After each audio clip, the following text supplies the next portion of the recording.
মিঠু বল আব্বা আব্বা। সত্যি শাহিন, তুমি পারো বটে। তুমি একটা অসাধ্যকে সাধন করেছো। মনের একটা পাখি, তাকে ভালোবাসা দিয়ে এভাবে কথা শিখিয়ে দিলে।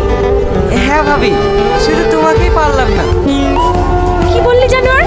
কি পারলি নি? আরেকবার বল। আহ লাগছে, ছাড়ো তো ভাবি। যেমন গুরু তেমন তার সাক্ষী। কাজ কাম তো কিছু নেই, সারাদিন পাখি নিয়ে পড়ে থাক। যত সব বদমাইশি, ওই পাখি তোকে খেতে দেবে? ওগো, তুমি ওকে ভাবে বকছো কেন বলো তো? চুপ, সব নষ্ট করে হচ্ছে তুমি। আদর দিয়ে দিয়ে ছেলেটাকে বাদর তৈরি করেছো। এই শোন, এই বাড়িতে তুই থাকবি, নাহলে তোর পাখি থাকবে। আর তুমিও শোনো, ওর পাতে একদম ভাত খুলবে না, এই বলে দিলাম।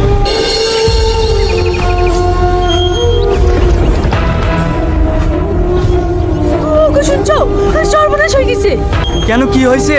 এই দেখো, পাখিও নাই আর তোমার ভাই শাহিনও নাই।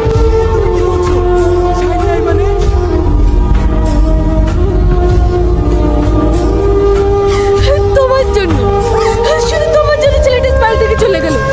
এইবার তোমার শখ মিটেছে তো?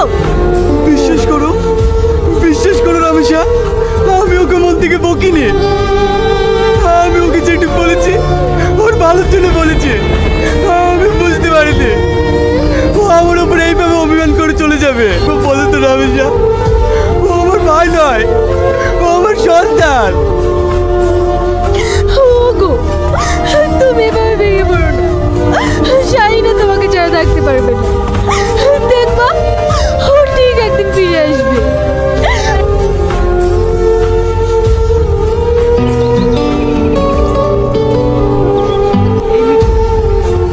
কষ্ট হচ্ছে না?